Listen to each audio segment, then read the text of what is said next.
Здравствуйте, уважаемые коллеги! Сегодня мы рады приветствовать вас в Саратовском историко-патриотическом комплексе Музей боевой и трудовой славы на этнокультурном уроке-семинаре. Вначале позвольте представить вам наших уважаемых гостей, членов Совета при Президенте Российской Федерации по межнациональным отношениям. Куценко Гульвару Куденовну.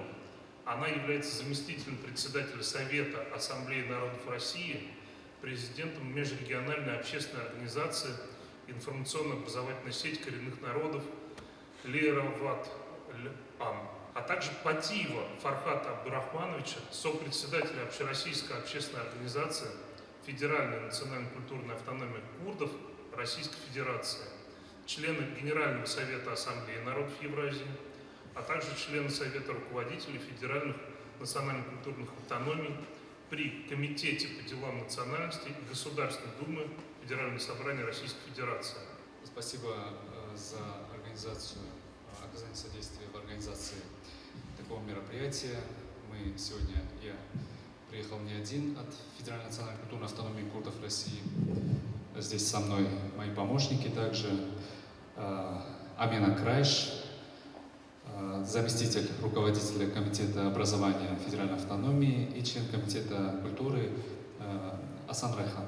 Мы хотели бы с вами провести такое мероприятие, то есть оно будет состоять из двух частей. Одна часть — это курдские традиции, но мы поговорим также об общих каких-то вопросах. И вторая часть будет по коренным и малочисленным народам Севера, Дальнего Востока и Сибири.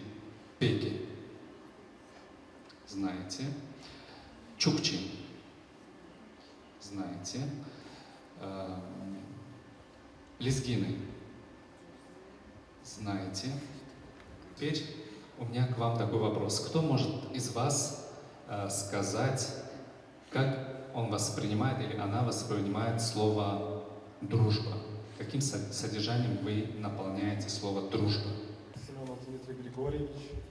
Я понимаю слово «дружба» как взаимопонимание, взаимоподдержку, как в частности людей, так в целом различных народов. Зимарев Кирилл Дмитриевич, в первую очередь дружба — это все-таки что-то безвозмездное, когда народности, этносы или люди просто даже, несмотря в каком масштабе, безвозмездно в первую очередь помогают друг другу, не ожидая чего-то взамен. Вообще о патриотизме мы говорим очень много всегда, и в последнее время очень много. На мой взгляд, патриотизм прежде всего взаимоуважение. Бессмысленно что-либо делать, если мы друг друга не уважаем. То есть мы и есть государство. То есть если мы будем уважительно относиться друг к другу на работе, на учебе, при проведении каких-то совместных мероприятий, это и есть настоящий патриотизм, на мой взгляд.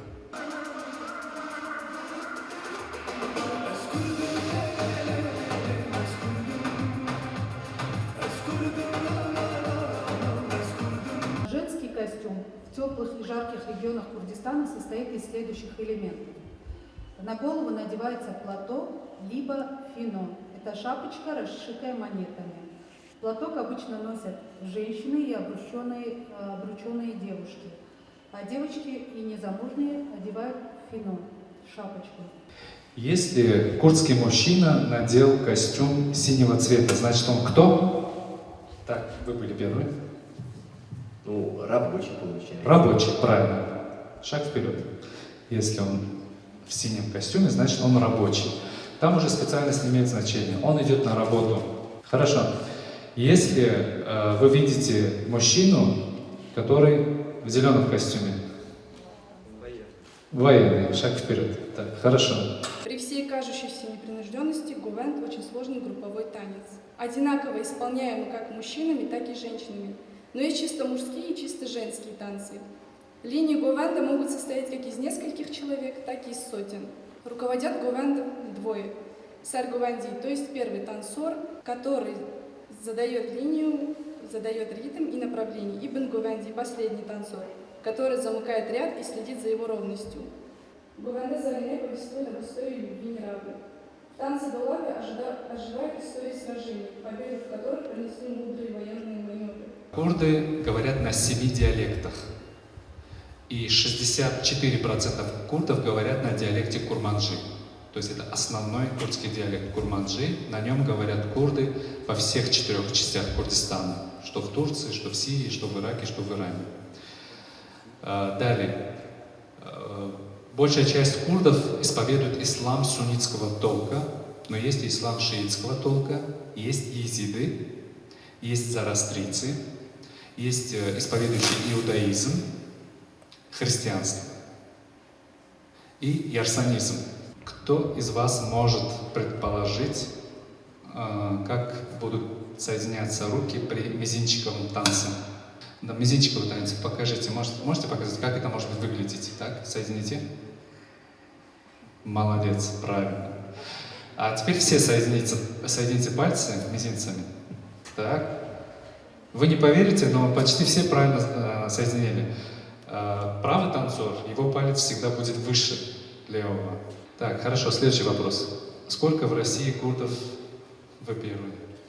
300 тысяч по неофициальным данным, 67 по 1000 по официальным. Шаг вперед. К какой языковой группе относится курдский язык? Иранский. Шаг вперед. Хорошо. Сама я по национальности кумандинка. И когда Фархад спрашивал, знает ли кто-то такой народ, значит, вот посмотрите на меня, значит, я кумандинка, это коренной малочисленный народ. Фархад Абдурахманович в самом начале спросил, сколько народов проживает на территории Российской Федерации, сколько народов?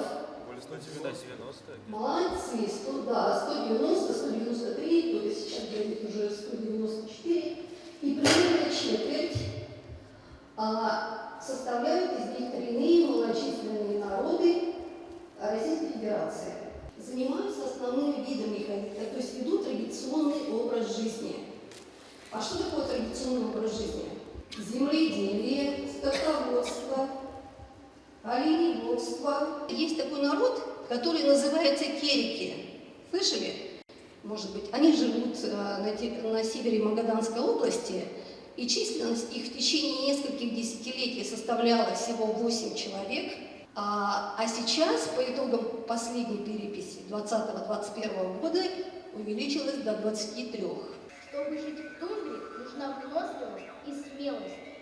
Все дети с малых лет после оленей тренировались, чтобы быть сильными. Мы вывели породу настоящих северных оленей. Придумали самую ветроустойчивую и самую уютную в мире яранку.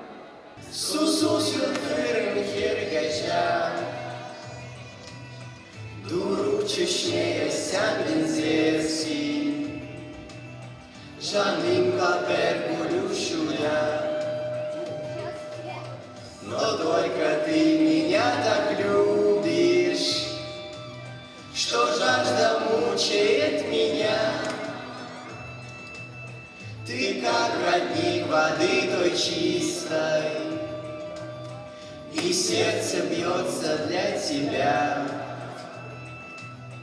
и сердце бьется для тебя.